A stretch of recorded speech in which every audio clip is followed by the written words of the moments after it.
নমস্কার দর্শক বন্ধুরা, ঈশ্বরের আস্থা চ্যানেলে জানাই আপনাদের সুস্বাগতম। আজকের এই ভিডিওর মাধ্যমে আমি আপনাদের স্বর্গলোক নিয়ে জড়িত এমন কিছু ঘটনার ব্যাপারে জানাতে চলেছি। সেই ভিডিওর জন্য অবশ্যই ভিডিওটি শেষ পর্যন্ত দেখবেন। তো বন্ধুরা, শুরু করার আগে আমি আপনাদের বলে দিই, এখনও পর্যন্ত যারা আমাদের ইউটিউব চ্যানেলটি সাবস্ক্রাইব করে না থাকেন তাহলে অবশ্যই সাবস্ক্রাইব করে পাশে বেল আইকনটি প্রেস করে রাখবেন এরকম রহস্যময়ী ভিডিওগুলো সবার আগে দেখার জন্য।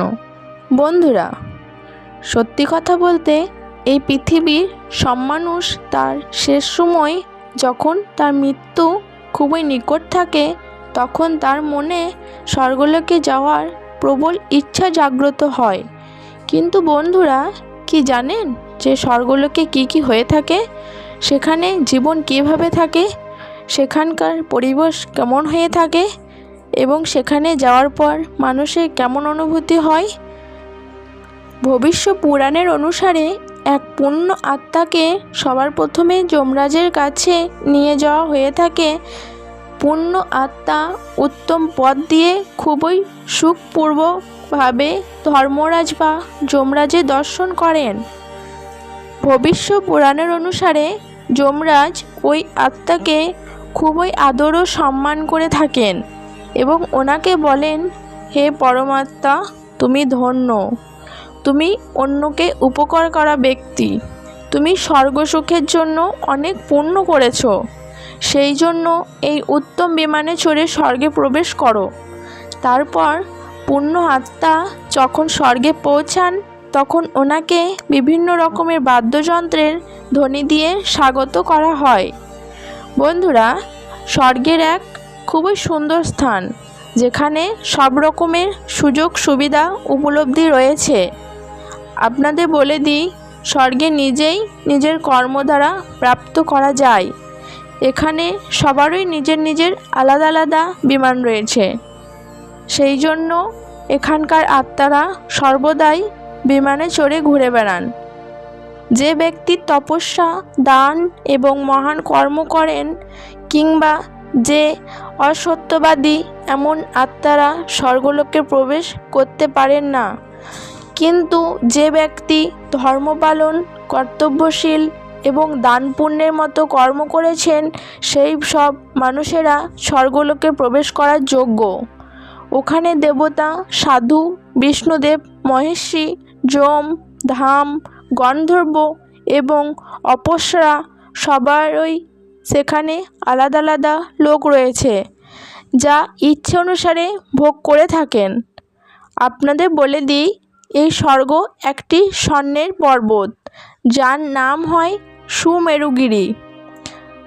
স্বর্গে যাওয়ার ব্যক্তি খিদা, পিপাসা, গরম, ঠান্ডা, হতাশা এবং দুঃখ থেকে একেবারেই মুক্ত হয়ে যান।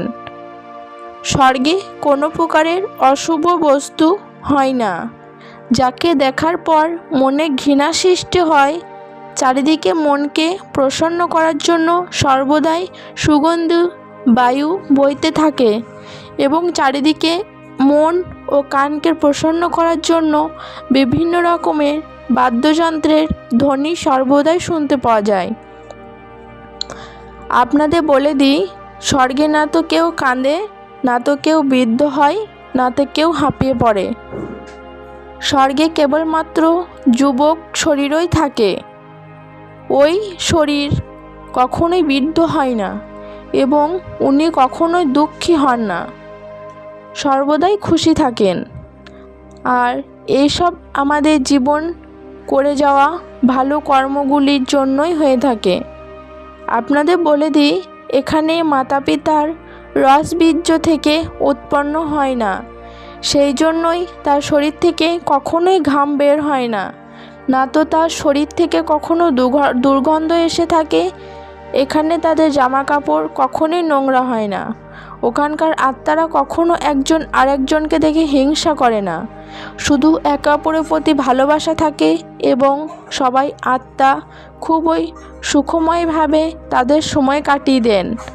যদি আপনিও স্বর্গে পৌঁছাতে চান তাহলে আপনার ভিতরে থাকা ঘুমিয়ে মানুষটিকে জাগাতে হবে।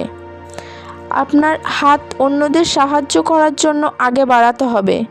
পরমেশ্বর আমাদের এই মানব জীবন দিয়েছে 84 লক্ষ যোনির মধ্যে সবচেয়ে উত্তম বলে মানা হয়েছে।